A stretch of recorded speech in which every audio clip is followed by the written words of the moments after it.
Hello friends, welcome to Ajay Sahu online classes. मेरा नाम विवेक सिंह राठौर है एंड मैं आपको इस वीडियो लेक्चर सीरीज के थ्रू छत्तीसगढ़ ज्योग्राफी पढ़ा रहा हूँ।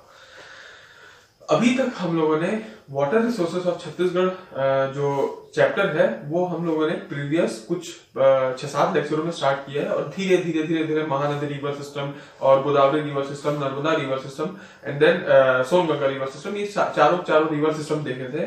और उसके बाद हम लोगों ने देखा था कि वो सब जो रिवर्स हैं उसमें कौन से वाटरफॉल्स होते हैं। तो ये वाला जो पोर्शन कंप्लीट हुआ, अब इसमें छोटे छोटे पोर्शन बचते हैं, वो है इरिगेशन और एक है प्रोजेक्ट्स का। एक्चुअली इरिगेशन टॉपिक आता है एग्रीकल्चर सेक्शन में, ठीक है, लेकिन होता जो एग्रीकल्चर में इरिगेशन है वो वाटर से ही होता है। तो मैंने ये सोचा कि वाटर रिसोर्सेज में ही इसको कंप्लीट किया जाए। तो इरिगेशन का पहले हम लोगों को कुछ फीचर देखना है, कुछ डेटा देखना है, जो कि अभी हमारा इरिगेशन कैपेसिटी कितना है, हम लोग की टारगेट कितना है, और जब हम लोग मध्य प्रदेश से अलग हुए थे तब की क्या हमारे पास जो डेटा थे कि कितने इरिगेशन कैपेसिटी थी। तो वो सारे डेटा को हम लोगों को आज देखना है। तो आज का टॉपिक रहेगा इरिगेशन।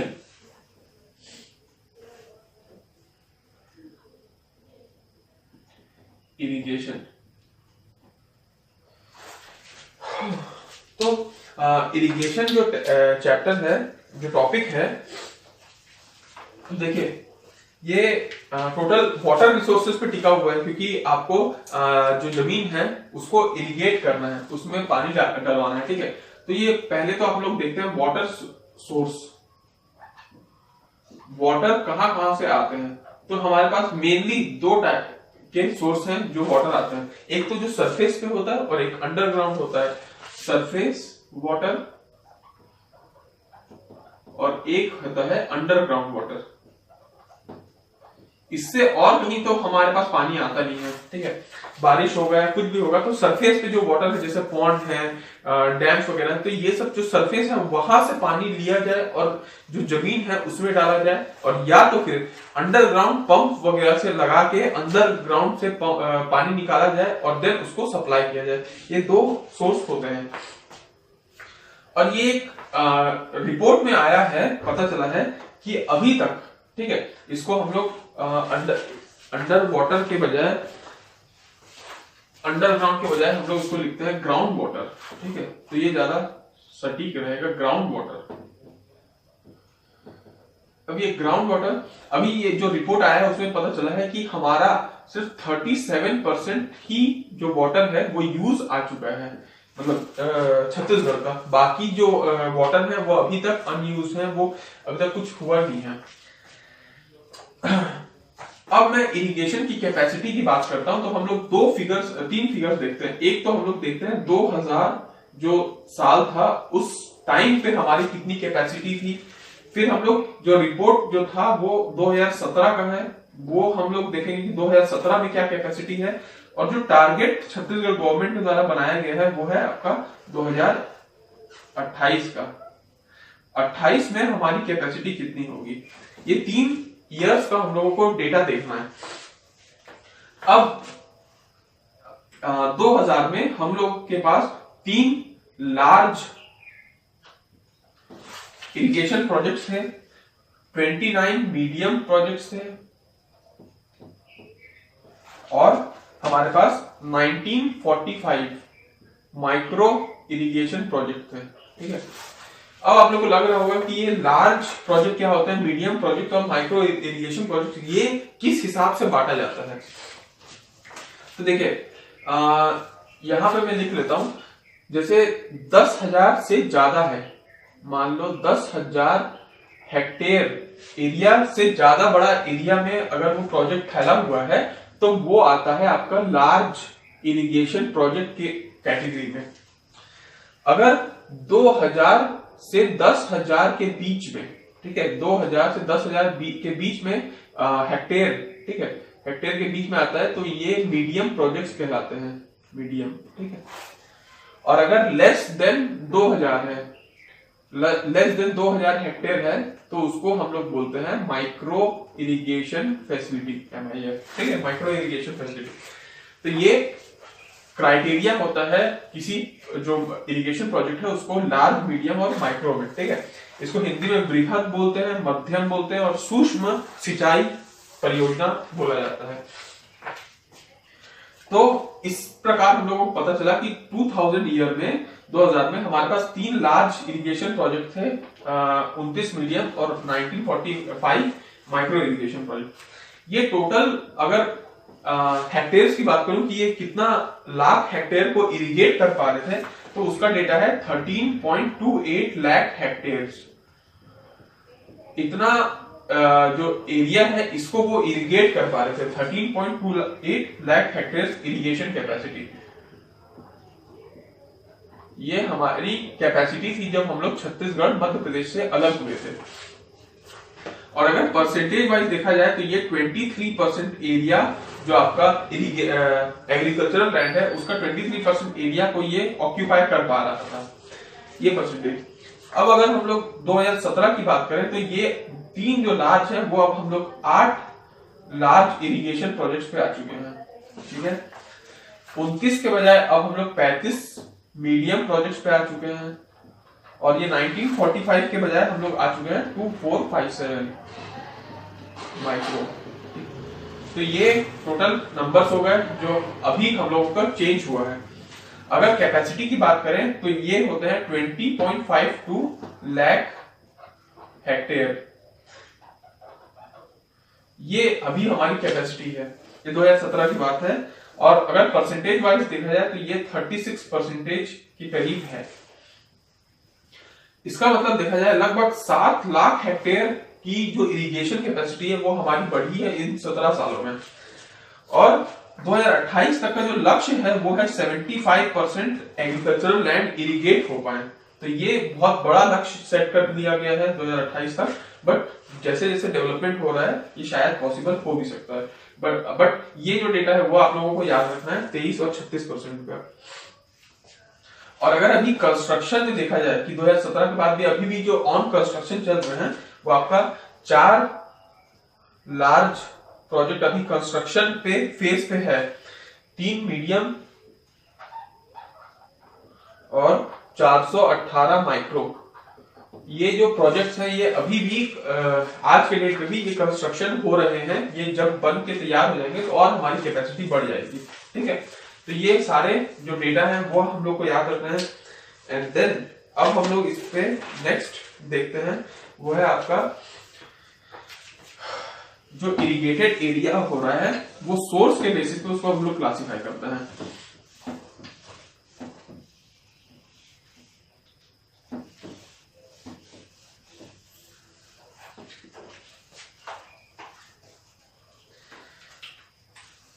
अब हम लोग देखते हैं इरिगेटेड एरिया। जो इरिगेटेड एरिया है बेस्ड ऑन सोर्स के आधार पे हम लोग इरिगेटेड एरिया को देखते हैं कि कितना परसेंट हमारा इरिगेटेड एरिया किस किस सोर्स से है।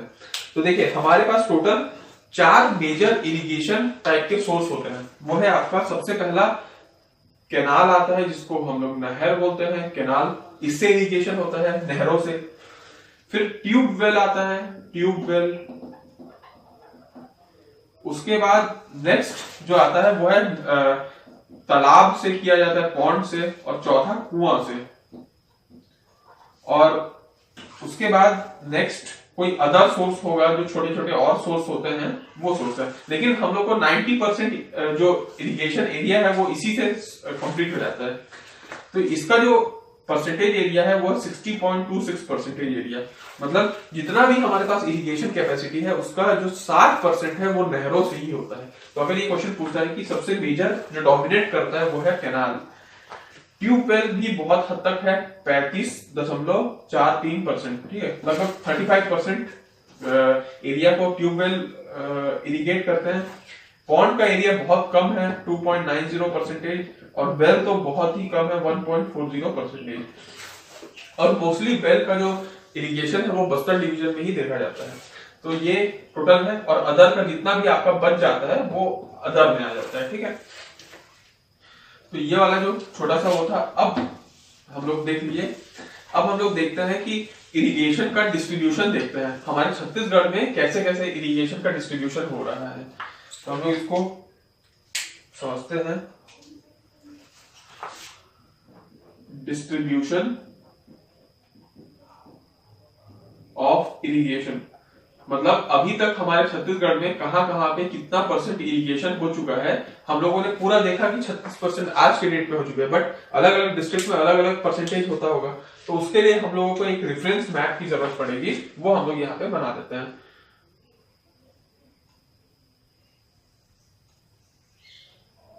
इसमें हम लोग डिस्ट्रिक्ट बना लेते हैं। ये हो गया आपका ये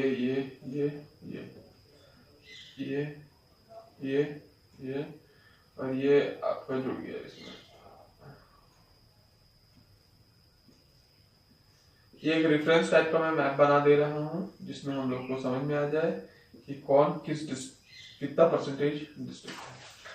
ये एक रेफरेंस मैप हो गया। ओके, अब हम लोग देखते हैं इसको हम लोग 4 कैटेगरी में बांटते हैं। वो सबसे एक कैटेगरी है मोस्ट इरिगेटेड एरिया। सबसे ज्यादा इरिगेटेड एरिया कौन से हैं, ठीक है। और इसमें क्या आता है एक्चुअली, अगर उस एरिया का 40% से ज्यादा इरिगेशन हो रहा है तो वो मोस्ट इरिगेटेड एरिया में आता है। फिर हम लोग एक क्लासिफिकेशन देखते हैं medium irrigated area. Medium irrigated area, ठीक है। और ये अगर 10 से 30% के बीच में अगर इरिगेशन हो रहा होगा तो उसको हम लोग मीडियम इरिगेटेड एरिया में लाते हैं। फिर आता है एक है लो इरिगेटेड एरिया, ठीक है। सॉरी, ये है आपका 40 है, ये 30 से 40% है। एंड देन ये है 10 से 30%, ठीक है। तो 30 से 40% मीडियम में आता है, लो में 10 से 30% आता है। And then least irrigated area, जिसमें बहुत कम इरिगेशन हुआ है, लेस देन 10% एरिया इरिगेटेड है, उसको हम लोग लीस्ट इरिगेटेड एरिया में रखेंगे। ओके, अब हम लोग इसमें डिस्ट्रिक्ट वाइज देखते हैं। देखिए, सबसे ज्यादा आप लोगों को पहला एक नाम याद रखना है, वो है धमतरी का। धमतरी, वैसे भी आप लोगों को पता होगा यहाँ से महानदी निकलती है, ठीक है। और यहाँ पे बहुत सारे डैम हैं, रिजर्वायर है, पंडित रविशंकर शुक्ला है, गंगरेल है, रुद्री है, इतने सारे हैं। तो वो सबसे ज्यादा इरिगेटेड तो हो गए हैं। तो उनका जो परसेंटेज है वो है आपका 72% एरिया, ठीक है। तो यहाँ पे हम लोग लिख लेते हैं, इसको हम लोग यहाँ धमतरी, यहाँ पे 72% एरिया इनका इरिगेशन होता है, इरिगेटेड है। और उसके बाद हम लोग आते हैं यहाँ पे, वो है जांजगीर चांपा, ये वाला एरिया, क्योंकि यहाँ पे भी बहुत सारी नदियां आती हैं। और दूसरा रायपुर, क्योंकि महानदी तो फ्लो कर ही रही है। तो लगभग ये सारी जो है ना 70% के अबोव है। तो आप लोगों को मैं इसमें ऐसे बता देता हूँ कि इसका परसेंटेज आप लोगों को याद रखना है 72%। लेकिन जो रायपुर वाला एरिया है ये भी मोस्ट इरिगेटेड एरिया में आता है, ये वाला। और ये जांजगीर चांपा, तो ये 3 आप लोगों को याद रखना है। उसके बाद दुर्ग, तो ये दुर्ग एरिया भी आता है जिसका है। और फिर बलौदा बाजार एंड बालोद, ठीक है। तो ये बालोद हो गया, ये एंड आपका आता है बलौदा बाजार। तो देखिए, ये इससे समझ में आ रहा होगा कि हम लोगों का इरिगेशन कैपेसिटी कैसा, मोस्ट इरिगेटेड एरिया कहां कहां पे है इनका। इसका तो मैं आपको बता ही दिया, 72% इसका है, ठीक है। लगभग जांजगीर चांपा और इसका भी लगभग 70% के करीब है, 70% के करीब इनका भी है। और अगर दुर्ग का देखा जाए तो 58% के करीब दुर्ग का इरिगेशन है। और बलौदा बाजार और बालोद का ये लगभग 41% है। तो बताने का उद्देश्य यही था कि आप लोगों को सबसे ज्यादा जानना है कि सबसे ज्यादा इरिगेशन धमतरी में हो रहा है, और ये वाला जो बेल्ट है ना लगातार सीरीज में, और फिर यहाँ का 2, ये में सबसे ज्यादा इरिगेशन है, उसमें भी सबसे ज्यादा धमतरी में है। फिर 70-70 इन दोनों को याद रखना है। 58% उसके बाद ये वाला है, लगभग 60% के करीब, और 40% के करीब ये दोनों है। तो ये दोनों आप लोगों को याद रहेंगे पूरे। तो हम लोग यहाँ पे मीडियम इरिगेटेड एरिया को देख रहे थे। देखिए मोस्ट इरिगेटेड एरिया देख लिए, जो कि धमतरी से अगर आप आगे जाते जाएंगे रायपुर, बलौदा बाजार और जांजगीर चांपा, और थोड़ा सा जो कम परसेंटेज है वो है दुर्ग और बालोद का। उसके बाद अब हम लोग देखते हैं मीडियम इरिगेटेड एरिया को, जो कि 30-40% जिसका इरिगेशन कैपेसिटी है वो होता है। तो अब हम लोग देखते हैं। देखिए यहां से अब इसी एरिया के आसपास ही मीडियम इरिगेटेड एरिया होगा, क्योंकि ये ही महानदी प्लेन है, यहीं पे सबसे ज्यादा इरिगेशन फैसिलिटी होती है।